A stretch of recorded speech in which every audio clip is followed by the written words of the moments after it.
Hello friends, இன்றைக்கி வெண்டைக்காய் காரக்குழம்பு recipe தான் செய்ய போகிறோம். காரக்குழம்புக்கெல்லாம் பீஸ் வந்து நல்லா பெருசு பெருசாக போடணும். அதனால் நல்லா பெரிய பெரிய பீசஸாக நாங்கள் கட் பண்ணிக்கிறோம். பாருங்கள்,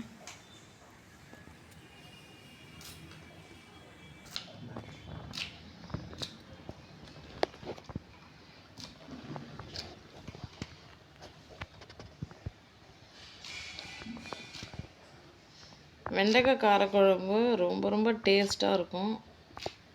இது வரைக்கும் வெண்டைக்காய் காரக்குழம்பு செஞ்சதில்லைன்னா இந்த வீடியோ ஃபுல்லாக பார்த்துட்டு இதே மாதிரி சமைச்சு பாருங்கள். ரொம்ப நல்லாயிருக்கும், ரொம்ப ருசியாக இருக்கும். வெண்டைக்காய் அரிஞ்சு வச்சாச்சு. இப்போ வெங்காயம் தக்காளி கட் பண்ணி வைக்க போகிறோம்.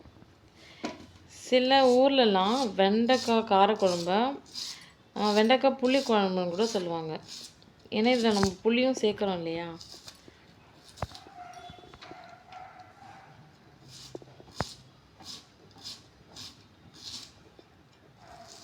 ரொம்ப ரொம்ப சுவையான ஒரு குழம்பு ரெசிபி தான் இன்றைக்கி வீடியோவில் பார்த்துட்ருக்கோம். இந்த சேனலில் ஃபஸ்ட் டைம் பார்க்குறீங்கன்னா சப்ஸ்கிரைப் பண்ணிக்கோங்க.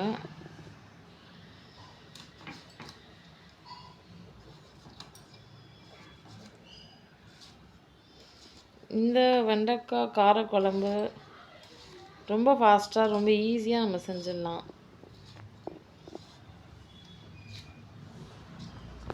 ஃப்ரெண்ட்ஸ், கேஸ் ஸ்டவ் ஆன் பண்ணிக்கலாம். ஒரு பாத்திரம் வச்சுக்கலாம். நாம் இப்போது வெண்டைக்காய் காரக்குழம்பு ரெசிபி செய்ய போகிறோம். ஸோ அதுக்கு தேவையானதெல்லாம் நாங்கள் ரெடி பண்ணி வச்சாச்சு. வெண்டைக்காவை கட் பண்ணியாச்சு, வெங்காயம் தக்காளி கட் பண்ணியாச்சு. இதில் நம்ம வந்து புளி சேர்க்க போகிறோம்னு சொன்னோம் இல்லையா. இப்போ புளியை தண்ணியில் ஊற வச்சாச்சு. ஸோ அந்த பாத்திரத்தில் எந்த ஈரம் இல்லாத அளவுக்கு நல்லா காயணும். ஸோ ஈரம் சுத்தமாக வற்றட்டும். இப்போ நம்ம ஆயில் வந்து சேர்த்துக்கலாம். சவுத் இந்தியாவில் ரொம்ப ஃபேமஸான ஒரு ரெசிபி இந்த வெண்டைக்காய் காரக்குழம்பு.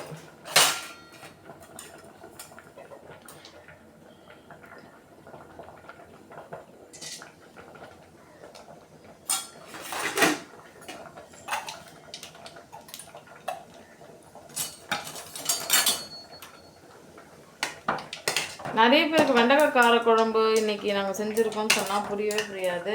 புளிக்குழம்பு செஞ்சுருக்கோம் அப்படின்னு சொன்னால் புரியும். ஏன்னா ஒரு ஒரு ஊரில் அது மாதிரி பேசி பழகிக்கிறாங்க. பட் ஒரே மெத்தட் தான், செய்கிற விதம்ன்றது ஒரே விதம் தான். இப்போ கடுகு நல்லா பொரிஞ்சிடுச்சு.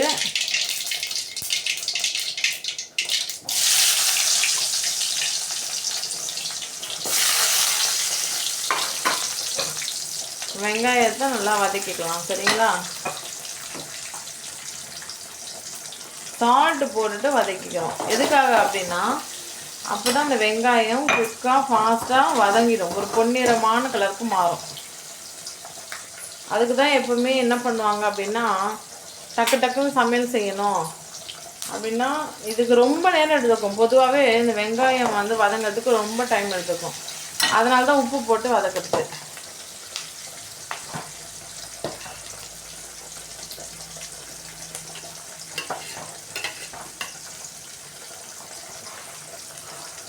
சூடான சாப்பாடு செஞ்சுட்டு இந்த வெண்டைக்காய் காரக்குழம்பு ஊற்றி சாப்பிட்டு பாருங்கள், எவ்வளோ டேஸ்ட்டாக தரமாக இருக்கும். வேண்டான்னு யாருமே சொல்ல மாட்டாங்க.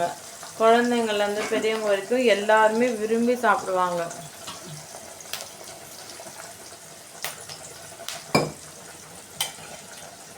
இங்கே பாருங்கள், புளி நாங்கள் ஆல்ரெடி ஊற வச்சுருந்தோம்.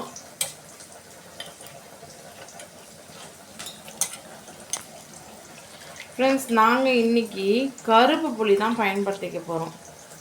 புளியில் நிறைய வகை இருக்குது, ஓகேங்களா. புது புளி, பழைய புளி, கருப்பு புளி அப்படிலாம் சொல்லுவாங்க. இது வந்து கருப்பு புளி. சூப்பர் மார்க்கெட்லாம் போனீங்கன்னா பிளாக் புளின்னே விற்பாங்க. அது எதுக்காகனா அந்த வத்த குழம்பு, கருவாட்டு குழம்பு, மீன் குழம்பு, இது மாதிரி வெண்டைக்காய் புளி குழம்பு, இதுக்கெல்லாம் வந்து இந்த பிளாக் புளி அப்படின்றத நம்ம யூஸ் பண்ணோம் அப்படின்னா நல்லா டேஸ்ட்டாக வரும். அதுக்காக தான். ஸோ அந்த கருப்பு புளியை தான் நாங்கள் என்ன பண்ணுறோன்னா நல்லா கரைச்சி ஃபில்ட்ரு பண்ணி தனியாக எடுத்து வச்சுக்கிறோம்.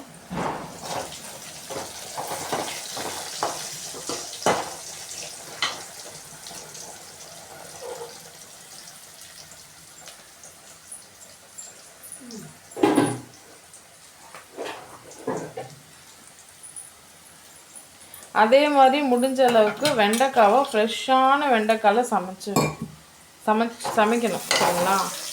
ரொம்ப ஃப்ரெஷ்ஷான ஒரு வெண்டைக்காய், பிஞ்சு வெண்டைக்காய் சொல்லுவாங்க, அதை பயன்படுத்திக்கோங்க. இப்போ வந்து தக்காளி போட்டு வதக்கிக்கலாம்.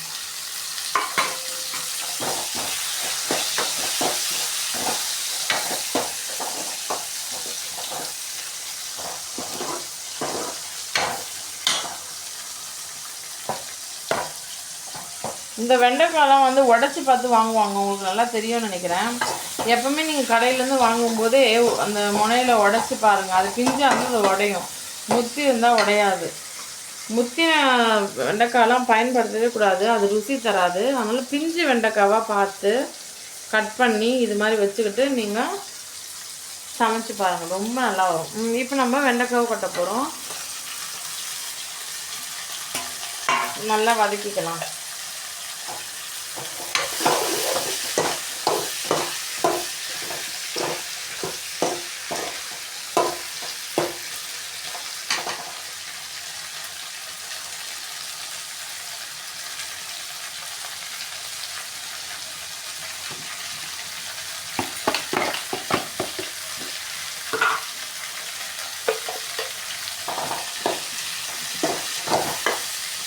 இது மாதிரி நல்லா வதக்கிக்கோங்க.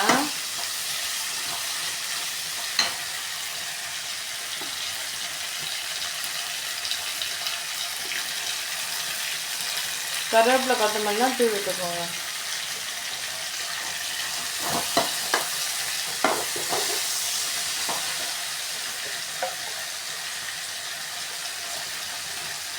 இப்போது நம்ம வீட்டில் அரைச்சி வச்ச மிளகாய் தூள்,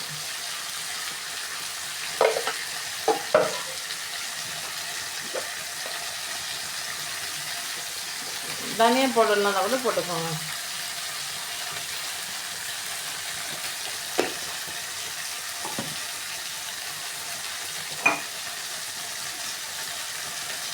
சால்ட் போட்டுக்கோங்க.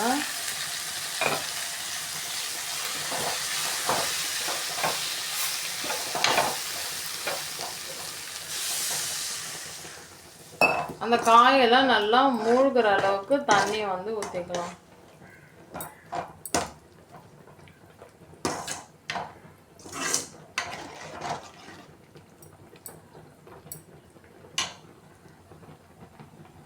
பாருங்கள் எவ்வளோ ஈஸியாக இருக்குல்ல ஃப்ரெண்ட்ஸ்.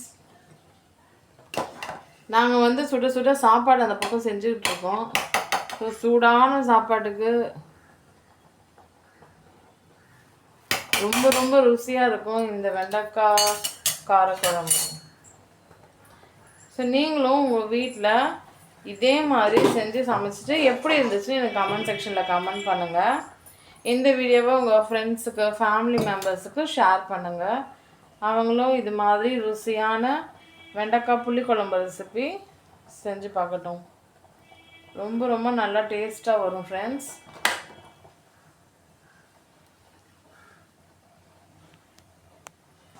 ஃப்ரெண்ட்ஸ் பாருங்கள், இப்போது அந்த குழம்பு நல்லா கொதிச்சு வந்துடுச்சு 5 நிமிஷத்தில். இது மாதிரி நல்லா குழம்பு கொதிச்சிருக்க நேரத்தில் தான் நம்ம புளி கரைச்சலை நம்ம சேர்த்துக்கணும் சரிங்களா.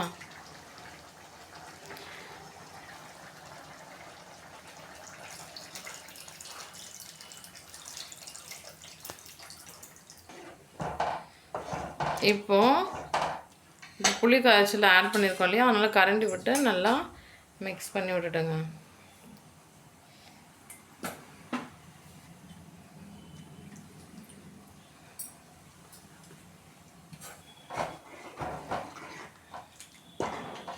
நல்லா மிக்ஸ் பண்ணியாச்சு. அருமையான வெண்டைக்காய் காரக்குழம்பு ரெசிபி ஒரு 99% ரெடி பண்ணியாச்சு.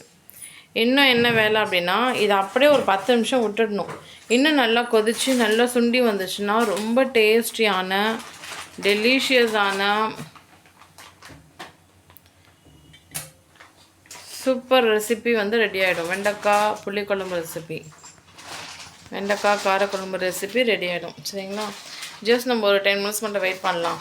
இதை நல்லா கொதித்து சுண்டி வரதுக்காக.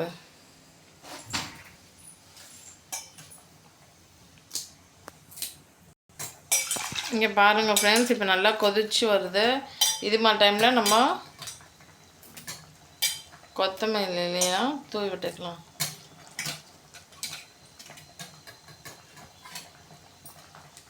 கொத்தமல்லி தூவி விட்டாச்சு பாருங்கள். ஸோ டேஸ்டான வெண்டைக்காய் காரக்குழம்பு ரெசிபி ரெடி. ஸோ லைக் பண்ணுங்கள், ஷேர் பண்ணுங்கள், கமெண்ட் பண்ணுங்கள். இந்த சேனலை உடனே சப்ஸ்கிரைப் பண்ணி வச்சுக்கோங்க. தேங்க்யூ ஸோ மச் ஃபார் வாட்சிங்.